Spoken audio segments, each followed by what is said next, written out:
भगवान का दिया हुआ सब कुछ है। घर, गाड़ी, पैसा, शेयर्स, बिजनेस, बच्चे, बच्चों की शादी हो चुकी है। बस अब मेरे रिटायरमेंट की बारी। गलत। क्योंकि इसके बीच में आ जाता है लालच, जो शायद आपके बच्चों के बीच में भी आ जाए, और इसीलिए होते हैं फैमिली में disputes. Hi, my name is Mohini and welcome to my channel studio legal. हमारे पास में कई ऐसे क्लाइंट्स आते हैं जिनका ये कॉमन क्वेश्चन होता है, कॉमन डाउट होता है कि हमारे बच्चों के बीच में पट्टी नहीं है। भाई भाई के बीच में झगड़ा हो सकता है या भाई बहन के बीच में झगड़ा हो सकता है। हमारे पास में कुछ वेल्थ है, लेकिन हम कंफ्यूज है कि हम अपने आप को फ्यूचर में कैसे सेफ रख सकते हैं और किस तरीके से हम हमारे बच्चों के बीच में डिस्प्यूट्स को, झगड़ों को खत्म कर सकते हैं। Yes, we are talking about succession. We are not talking about industrialist, क्योंकि उनकी जो सक्सेशन प्लानिंग होती है वो काफी अलग होती है। लेकिन जो लॉ है वो सब लोगों के लिए समान है, एक जैसा है। चाहे किसी के पास में एक प्रॉपर्टी हो या 100 प्रॉपर्टीज हो, लॉ सबके लिए एक ही है।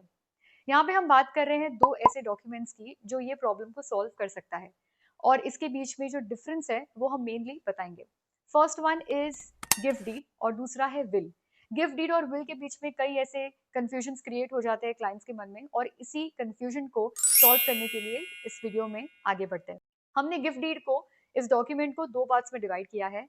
पहला है एग्जीक्यूशन और दूसरा है इफेक्ट। गिफ्ट डीड दो जिंदा लोगों के बीच में एग्जीक्यूट होता है। फॉर एग्जाम्पल, डोनर और डोनी के बीच में। डोनर कौन हुआ?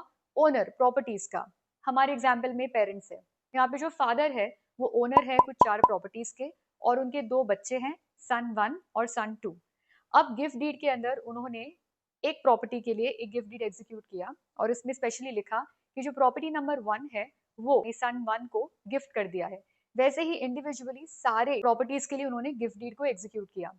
डोनर जो है वो ओनर है, और अपनी मर्जी से वो गिफ्ट डीड में ये लिखते हैं कि उनको ये प्रॉपर्टी से अब कोई लेना देना नहीं है, और उनके जीते जी उन्होंने जो प्रॉपर्टी है अपने एक बेटे के नाम पे कर दी है।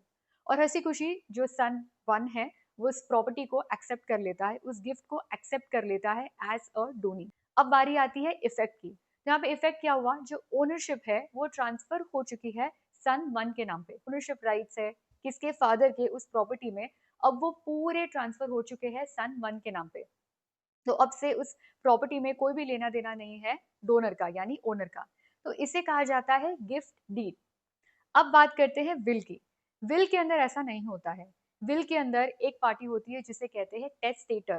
टेस्टेटर कौन हुआ? ओनर होता है प्रॉपर्टी का। तो यहाँ पे फादर है, उनकी 4 प्रॉपर्टीज है और उनके 2 बेटे हैं। उनकी ये इच्छा है कि वो अपनी जो प्रॉपर्टीज है उनके मरने के बाद में उनके सन को, उनके जितने भी बेटे हैं उनके बीच में इक्वली डिवाइड हो जाए।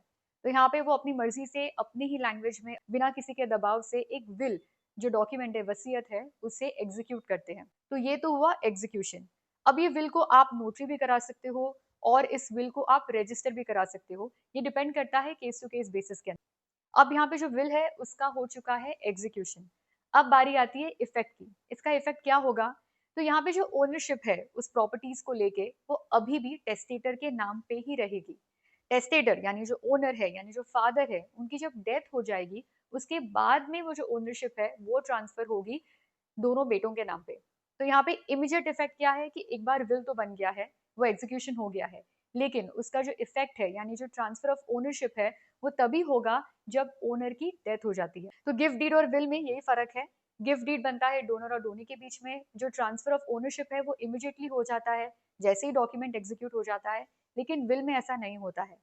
अब ये आप पे डिपेंड करता है कि आप किस तरीके से डिस्प्यूट्स को खत्म करना चाहते हैं और कौन सा डॉक्यूमेंट आपके लिए सबसे सही रहेगा। यहाँ पे डॉक्यूमेंट एग्जीक्यूट करने से पहले आपको ये भी ध्यान रखना है कि गिफ्ट डीड और विल का जब एग्जीक्यूशन होता है तो उसमें जो रजिस्ट्रेशन है वो कितना इंपॉर्टेंट होता है। जो ड्राफ्ट बनता है उसमें आप क्या क्या इंक्लूड करते हो, वो कंडीशनल गिफ्ट होता है, अनकंडीशनल गिफ्ट होता है। जो विल है वो कंडीशनल विल होती है या अनकंडीशनल विल होती है। नहीं, सबसे इंपॉर्टेंट बात जो है वो स्टैम्प ड्यूटी। फोर्थ पॉइंट है टैक्सेशन। गिफ्ट डीड को किस तरीके से एग्जीक्यूट किया जाता है उसकी लिंक हमने डिस्क्रिप्शन बॉक्स में दी है। विल को किस तरीके से रजिस्टर किया जाता है, नोटरी करना चाहिए या रजिस्टर करना चाहिए, हमने इसके बारे में एक वीडियो बनाया है और उसकी लिंक हमने डिस्क्रिप्शन बॉक्स में दी है।